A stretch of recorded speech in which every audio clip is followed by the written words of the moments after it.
Salam budaya desa. Dan kita kembali lagi di seri kedua, hari pertama dari rangkaian Festival Kebudayaan Desa Nusantara. Ada beberapa contoh aktualisasi APBDes. APBDes.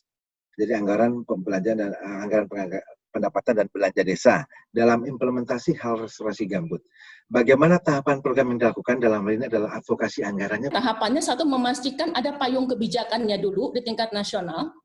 Kemudian yang kedua, memastikan bahwa desa bisa menjalankan itu, bisa mengoptimalkan semua kewenangan desa yang sudah diberikan oleh Undang-Undang Desa ke dalam dokumen perencanaan pembangunannya. Baru dari situ kemudian desa bisa mengalokasikan anggarannya.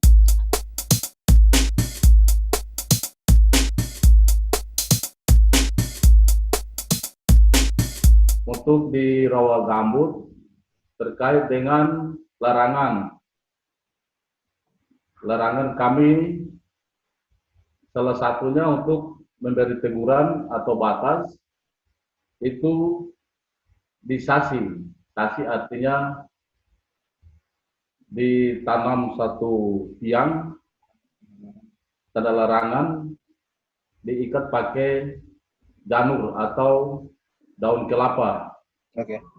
Ya. Itu tandanya bahwa itu salah satu wilayah atau tempat tidak bisa kita ganggu. Bagaimana kepemilikan lahan gambut di desa? Apakah dapat dimiliki oleh perorangan atau milik suku? Dalam hal kepemilikan lahan gambut di kampung atau di desa, sebenarnya tidak ada perbedaan atas gender gitu ya, karena semuanya didasarkan pada kepemilikan komunal atau berbasis marga. Tetapi kemudian ketika ada pengelolaan hak atas tanah atau kepemilikan hak atas tanah yang bersifat berskala besar, ada intervensi pembangunan, ada intervensi dari luar gitu ya untuk pemanfaatan lahan tersebut, itu yang kemudian juga diserahkan kepada marga, setahu saya, untuk mengambil keputusan bersama terkait bagaimana pengelolaan hak atas tanah tersebut.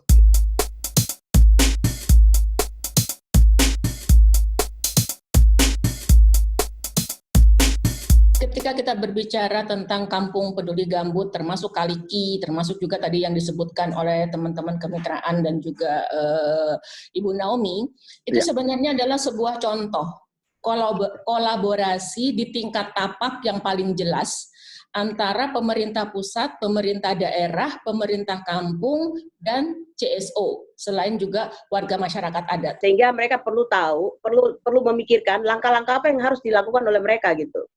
Karena PT PPMA mungkin juga tim yang lain kita mungkin akan datang, tapi kemungkinan akan pergi. Tapi hal yang penting bagi masyarakat adalah mereka akan tetap di sana, sehingga upaya-upaya penting apa yang harus dilakukan oleh mereka untuk menjamin kelangsungan mereka, termasuk menjaga ekosistem yang ada, yang menjadi bagian daripada satu kesatuan dengan mereka.